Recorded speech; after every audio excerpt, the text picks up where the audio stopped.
Good morning. Now, I'll be frank with you. I cannot tell where the sun's going to come up. So I've done what I can for us, but it is beautiful this morning. So I'm going to continue with the Anger book.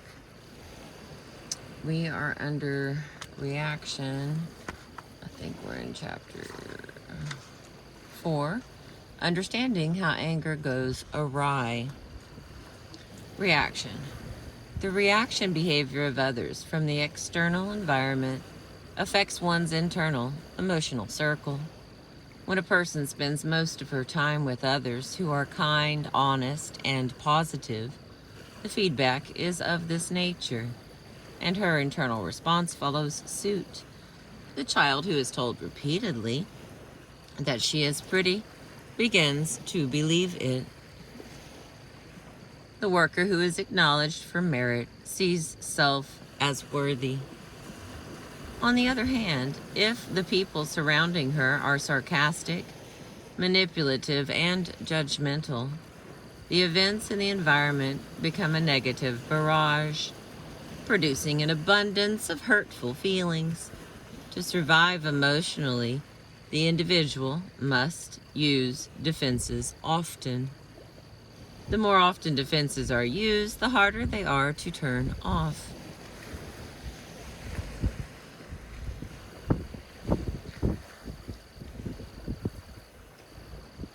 They carry over into other situations where they are not needed, distorting the interpretation of events.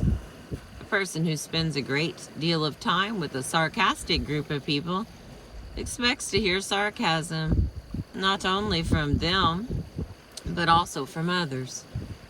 Because of her expectation, she hears sarcasm when people do not intend it. She even hears silent sarcasm from herself.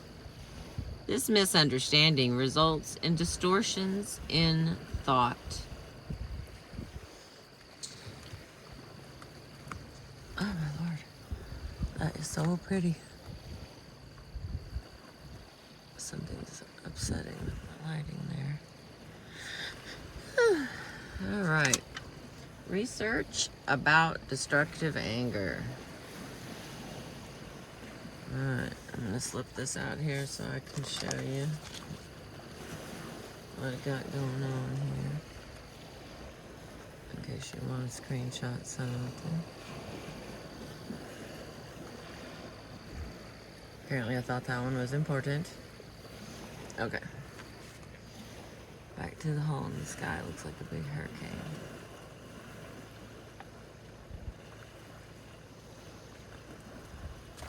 Come on, baby. Alright. Research about destructive anger. Nancy, a counselor at a treatment center, attended a weekend anger clinic that I facilitated. When asked what prompted her to show up at a 20-hour group about anger, she explained that her friends continually told her that she looked angry and defensive.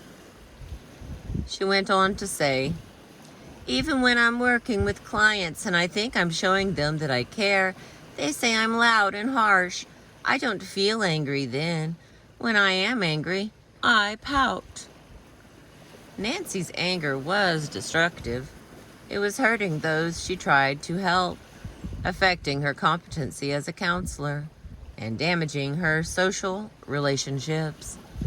How had the variables that distort emotion affected the anger process in such a way that her anger had become so hurtful? To answer this question, we need to go to the research findings, which provide some clues on the development of anger, not as a tool for protection, but as a pain-producing weapon. Below is a synopsis of these findings.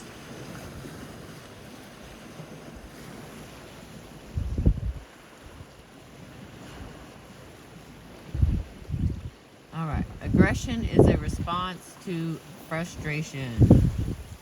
There's a tiny one. Aggression is a learned problem-solving technique. There is a strong cultural factor in aggression.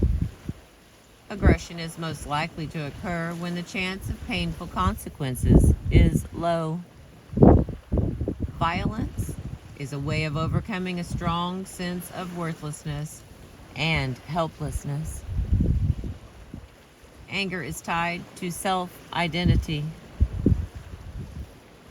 People remember experiences of threat, anxiety, and anger.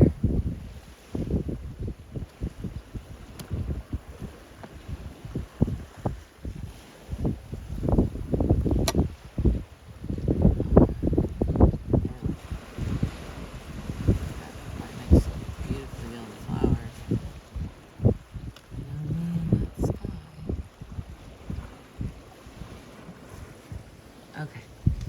People remember experiences of threat, anxiety, and anger. That is the whole point of the brains that we have. There's kind of no other point, if you ask me. Both depression and anger are strongly influenced by the irrational belief that external events create happiness and problems. Both angry and depressed people blame their situation and feelings on others. People with the diagnosis of depression have explosive episodes of aggression. Fear, anger, and depression are somehow linked. There is a difference between anger and hostility and between anger and violence. Anger is equated with these other manifestations because they often occur together. That was the end of the bullet points. One finding deserves special attention and discussion. A 1986 self-reporting survey of prisoners convicted of violent crime shows that 53.5% admitted to being under the influence of alcohol, drugs, or a combination when they committed the acts for which they were imprisoned. This statistic is probably low. Since it is a self-reporting survey, it requires that the respondents answer honestly, and some may be unwilling to admit to alcohol and drug use. Even if this statistic is accurate, 53.5% is a strong indication that alcohol and other drugs are variables in violent behavior. At the very least, they are potentiating. Oh,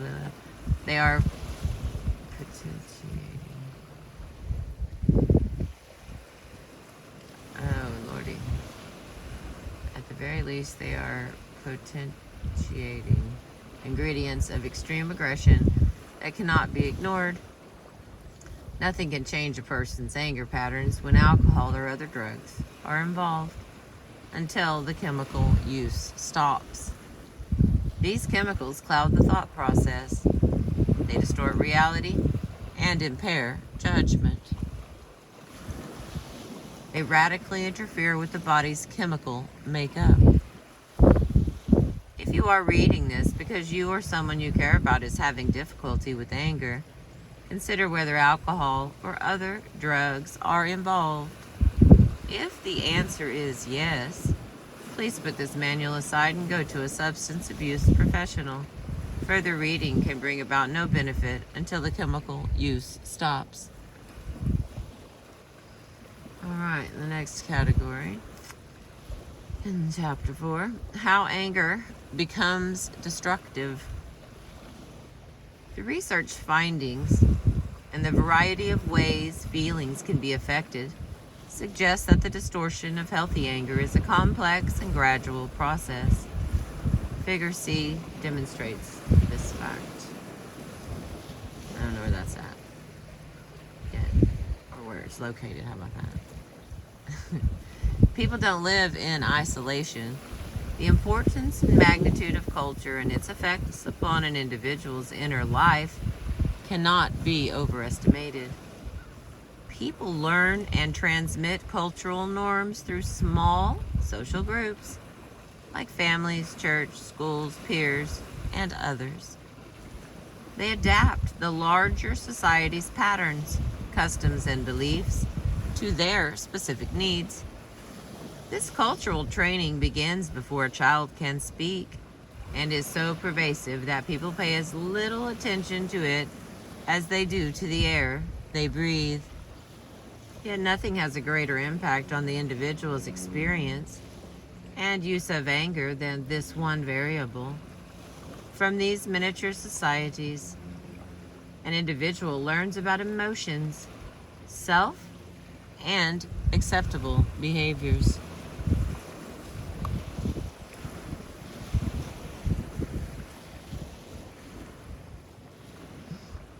When I talked with Nancy, the counselor who was not aware of her own anger, I asked her what her parents had done when they became angry at her doing something wrong. This information suggested the attitudes she had learned about anger. She talked mostly about her mother, who would ignore her, sometimes for as long as a week. How this one behavior affected Nancy's ability to feel and express angry feelings will be pointed out as I discuss how the components of anger go awry. All right. First category is emotion. Our cultural I had coffee. I have no excuse for why I can't speak. PROMULGATES. Many false tenets about fear and anger.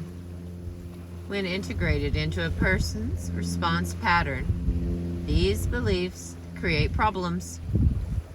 Probably as many misconceptions about fear and anger exist as there are human beings. One of the most common is the idea that anger is an accusation and is equivalent to disapproval of the human person. Someone with this perspective has to see self as right and the target of the anger arousal as wrong for this emotion to be acceptable. So pretty. I hope it's as pretty on your TV. All right, I'm going to read that again because I underlined it, so I'm thinking it was important. And it's probably still important. I don't know why my little spider here is wiggling. All right. Probably as many misconceptions about fear and anger exist as there are human beings. One of the most common is the idea that anger is an accusation and is equivalent to disapproval of the human person. Someone with this perspective has to see self as right and the target of the anger arousal as wrong for this emotion to be acceptable. At an extreme, he must set about methodically proving the other's wrongness.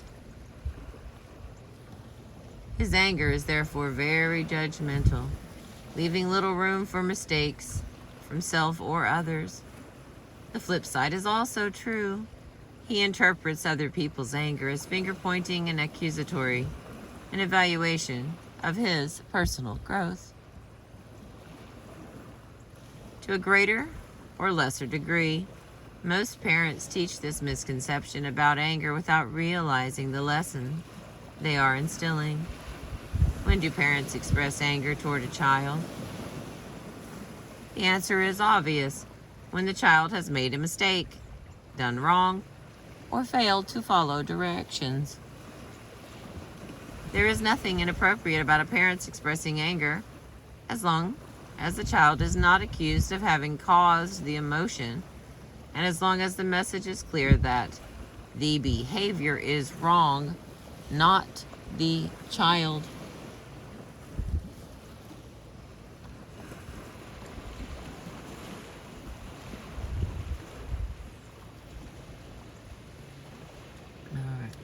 When her mother was angry, Nancy's was...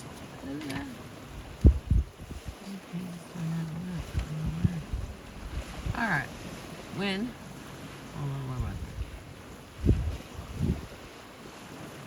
her mother was angry, Nancy was treated as a non-person, something I refer to as an invisible.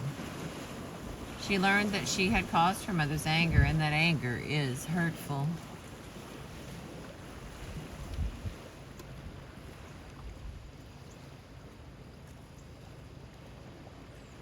Another false view society teaches is the idea that anger is bad, and the person who feels it is a bad person. Adults teach this lesson very easily with phrases like, "Don't be angry," or with words spoken in a derogatory tone of voice. "Oh, him, he's an angry person." The message is clear. Something is wrong with this emotion and with the person who has it. Since moving from New England to the South 18 years ago, I have encountered the mistaken belief taught by some churches' doctrine that anger is a sin. When I inquired about the theory behind this belief, people explained that anger is the opposite of love and that it interferes with the person's ability to love. Therefore, anger is a sin because it blocks the love that God wants us to feel.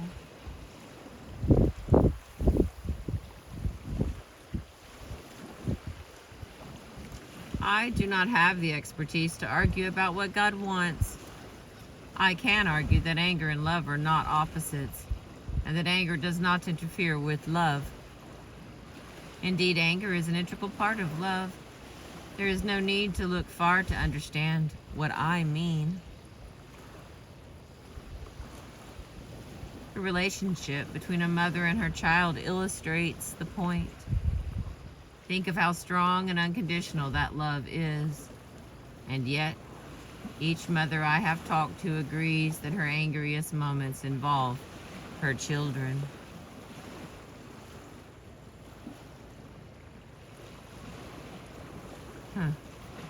Well, I had brothers too, so I had to pause on that one because I was like, I don't think so. I think I got way madder at my brothers when I was trying to raise them than I certainly did my own children, but I would bet you money my children would disagree. All right. Think of how strong and unconditional that love is, and yet each mother I have talked to agrees that her angriest moments involve her children. Many people have learned that anger is dangerous. A child who has watched an angry father batter his mother, who has received physical punishment as discipline, or who has incurred harsh emotional abuse from an angry parent, has learned that when someone is angry, someone else gets hurt. Anger is then seen as a weapon of revenge, pain, and punishment. It is harmful. It is a danger to be avoided. It is violent. Nancy's mother taught her this lesson. Ignoring a child for a short time, let alone a long time, is emotional abuse. Nurturance is as vital to a child's emotional well-being as food is to her physical health.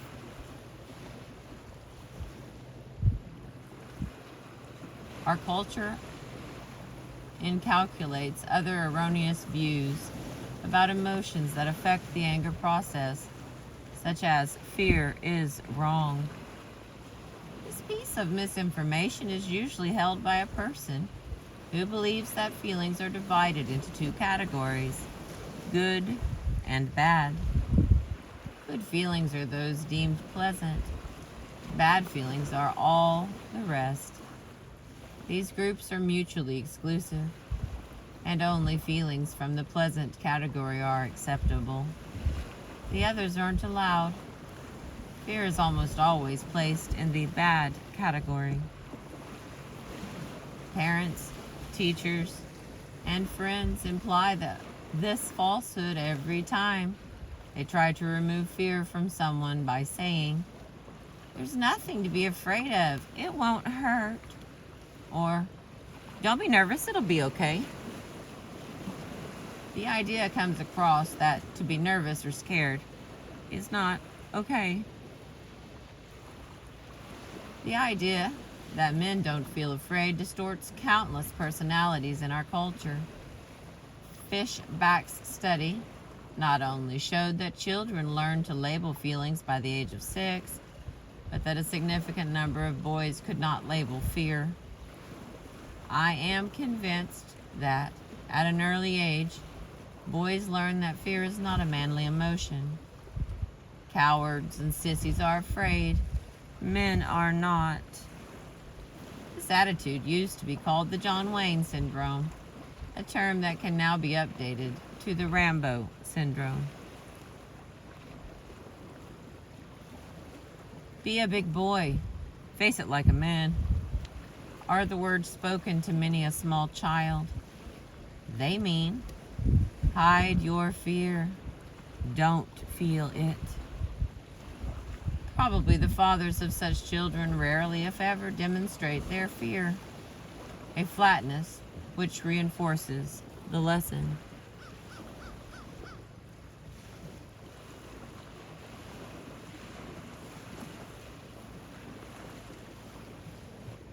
My buddies are all over here.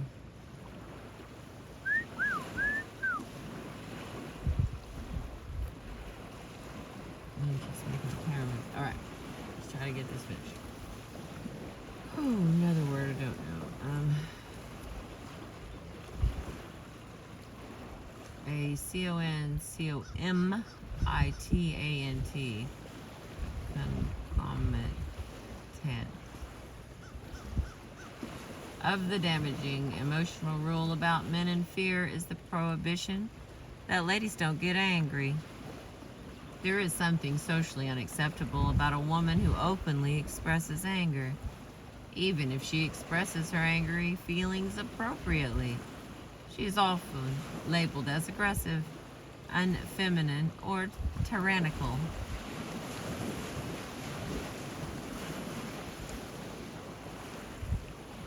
This particular lesson is dear to me since my mother verbalized it and demonstrated it. Despite what I know about anger, it is a hard lesson to overcome. Every time I feel angry, a twinge of inadequacy shoots through me.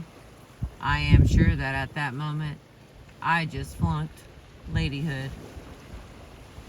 Many people recognize their angry feelings, but then attempt to distance themselves from those feelings by means of the misconception that another person is responsible.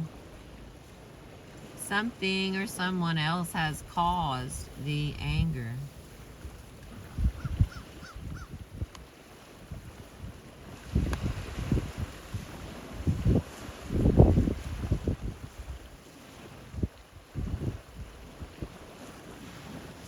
This untruth is so strong that it becomes a two-way channel. You're responsible for my angry feelings, and I'm responsible for yours. My anger is your fault, and your anger is my fault. For my physiological sensation of adrenaline to be reduced, you must change. And for yours to diminish, I must change.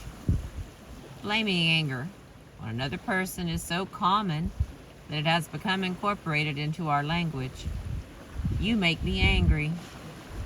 Even professionals who teach communication skills help to keep this misinformation going as they train their students to say, I feel angry because when you do that, the word because places direct blame for the anger on the other person. The word when implies another clear message. When you stop, my anger will go away. Responsibility for it starting with and stopping is yours. Though Nancy's mother never said a word about her angry feelings, the message was clear. Nancy was to blame.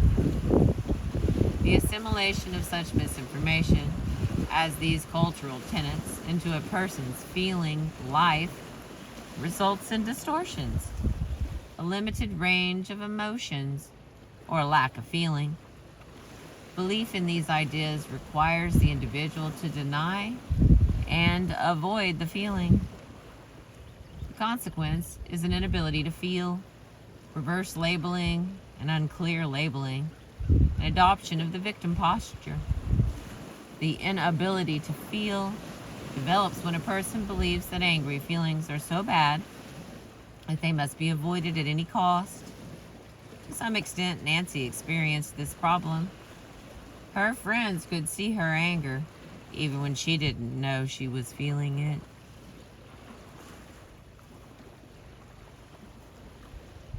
Since anger is an intense physiological sensation, a strong defense system of denial must be developed to keep it hidden. This system is so firmly entrenched and deeply rooted that feelings less intense than anger are also masked, not only from others, but also from the self. The person who cannot feel angry also loses the ability to experience the physiological sensations responsible for fear, guilt, and joy. Nancy couldn't show feelings of care to her clients. In this state, the emotional tools needed for effective living, feeling, are inaccessible. The fear that signals potentially dangerous situations become In this state, the emotional tools needed for effective living, like feelings, are inaccessible. The fear that signals potentially dangerous situations becomes invisible. The anger required to stand firm is absent.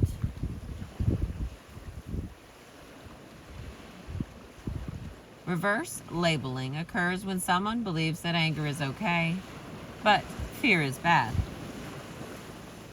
Both feelings spring from the same physiological sensation.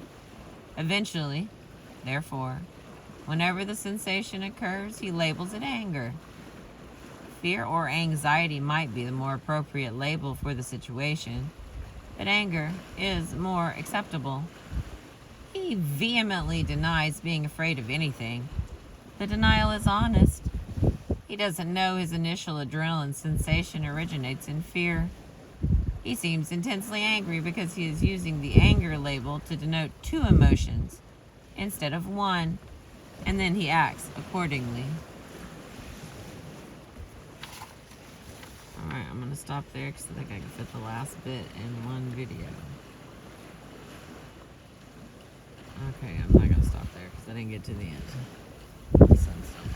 Okay. Yeah, denotes two emotions instead of one, and then he acts accordingly.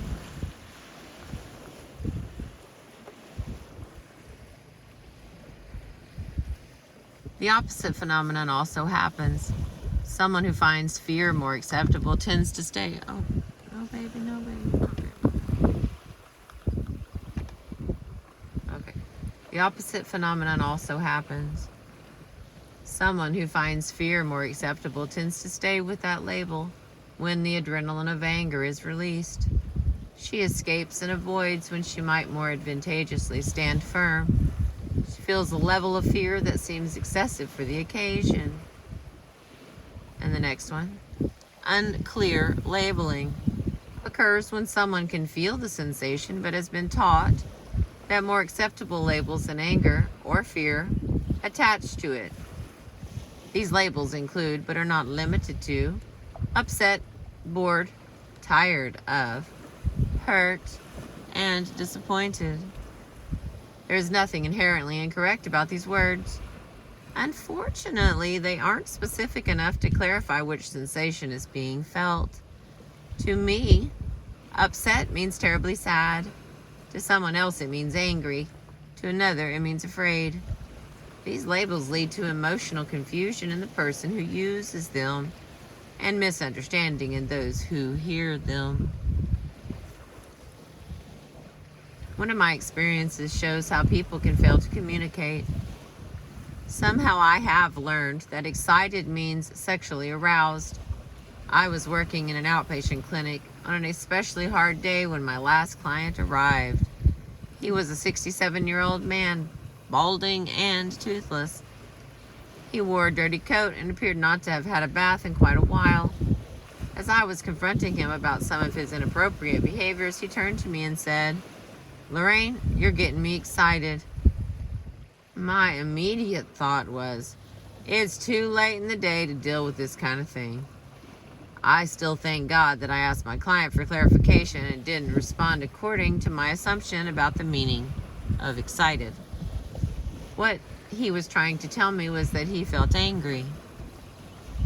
And the next one, and the final one for this video, the victim posture. The role taken by someone who sees self as emotional prey for others, as a direct result of misplacing responsibility for angry feelings. This individual focuses more on blaming others to channel the anger, or on changing others to reduce the anger, than on using the anger for protection and assertion of self. Accepting responsibility for another's anger is also victimizing.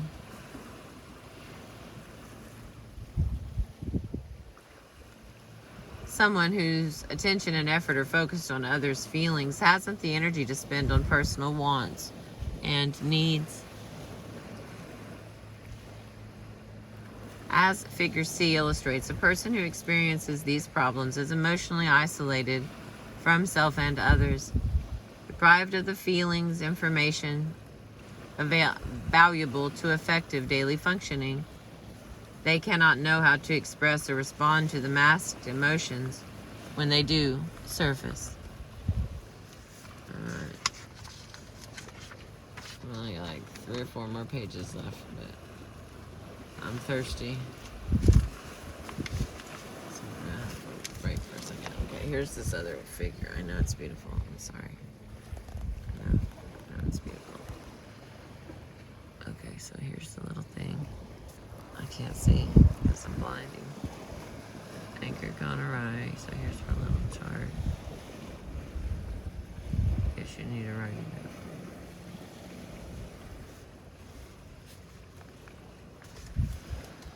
note. Okay. I appreciate you. Oh yeah, I've been reading from the Anger Workbook by Lorraine Billiardeux, MS. Thank you for being with me.